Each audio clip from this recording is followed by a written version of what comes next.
Right, guys, welcome back. Today we have a new topic, environment. This is IELTS Speaking Part 3 question. And we have done a lot of sets, and we have done Part 1, Part 2, and Part 3. Hopefully, in the future, we're going to do the full test. So let's go and check the questions here. The first question: why is protecting the environment important? Why is protecting the environment important? Well, we are part of nature. Everything around us is what makes who we are. Our survival depends on our environment. We have the ecosystem, and disturbing an ecosystem will cause a lot of things to fall out of balance. We need the food from nature, the water from nature. So, in one way or another, not protecting nature or the environment in general would lead into a lot of more problems than the advantages we have by taking advantage of nature and destroying it. So there has to be a balance. People have to be knowledgeable about what's right and what's not. So whatever we are, our very own beings depends on the environment. Good environment, good life, healthier life. Bad environment, quite the opposite. The second question: what are the biggest environmental problems today? I think one of the biggest environmental problems, say pollution, all right, all kinds of pollution, the environmental pollution, starting with water. People just throw whatever they have after they are done, let's say drinking something, or probably factories are throwing their wastes into the sea, homes, individuals, etc. This causes water pollution. We have air pollution. We have a lot of machines running every day, a lot of private cars, which I think there should be some kind of regulations limiting how many cars are allowed, probably one car per family, kind of a thing, and improving public transport to encourage people using shared transport more than private transports, because one car carries one person, maybe at most three people, but a bus could carry up to 60 people. So it's always a big advantage somehow, using a public transport. So we have a lot of them that, including noise pollution, for example. This is also part of the environmental problems that we're having. We have uh, drought problems in some parts of Africa, such as Somali, for instance. This is a big example. And we have the ice is melting, on the North Pole, and this might cause some uh, much bigger catastrophic situations in the future. So our environment is just not the way it used to be, and people don't seem to care. We're just speeding up on consuming and destroying the environment, probably without being aware of it, or just because we're ignoring the symptoms we'll have to deal with the disease in the future. Question number 3: what can governments do to reduce pollution? Well, I think the most effective way is educating the educators into getting involved in educating the young people.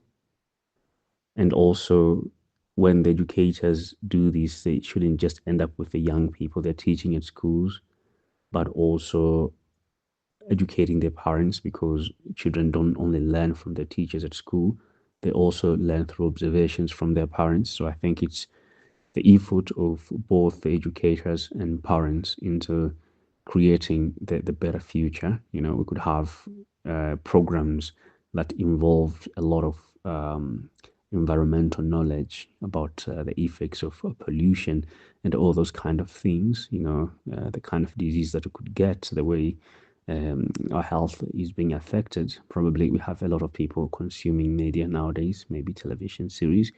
You could include this kind of things on television series so people could easily learn, from what they're watching. It's much more easier that way rather than writing a book about it. Question number 4: do individuals have enough power to help the environment. Definitely. I think individuals are the main problem, no matter how much regulation there are, probably punishment sometimes. But if individuals are not educated, if individuals don't take part, or if they just assume my single effort won't change anything, then nothing can really happen. So I think everyone shouldn't be concerned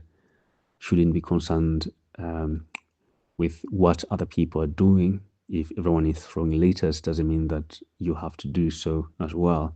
You have to do your part. So if somehow a lot of people do their part, on average, we're going to have a new culture whereby the young people are going to learn and improve this culture. We have seen these examples in so many countries that have been able to succeed reducing the pollution at a very huge level. And this has become part of their culture, and they don't have to use a lot of effort to maintain it because it's just part of lifestyle. Number five, how can schools raise awareness about environmental issues? I think, as I discussed earlier, first of all, is educating the instructors into how they can educate young people and their parents. I think this is where we start. I usually believe everything. I mean, the best things in life starts with having the best instructors at schools. Children spend long hours every day with their instructors. Probably they have more time with instructors more than the time they are spending with their parents, even though efforts from both sides is the best case scenario. So they have to persist in more. They have to include this education in the curriculum. Actually, I think sometimes we learn a lot of things that we don't use in real life, and we ignore things like environmental protection, which are very realistic, and we are facing them in daily basis. So I think there should be more study on that and more emphasis on this matter. Okay, guys, as you have seen, those are my sample answers. Obviously, in the examination, the examiner is going to ask extra questions if they feel there is need to. They're going to keep your time. So whenever you talk, you don't have to worry too much about the time constraint, but also you have to be careful not to uh, explain only a small portion of the question. So try to get to the point as early as much as possible, and the rest of the explanation should be just an expansion of your answer. And all this comes with the practice. When you practice, it comes better. If somebody asks you about protecting the environment, and then instead of talking about protecting the environment, you start talking about, you know, probably an introduction of how you used to do stuff back in high school before you enter into the topic, and the time is over. It seems like you don't even understand the question. It's okay to get out of question a little bit.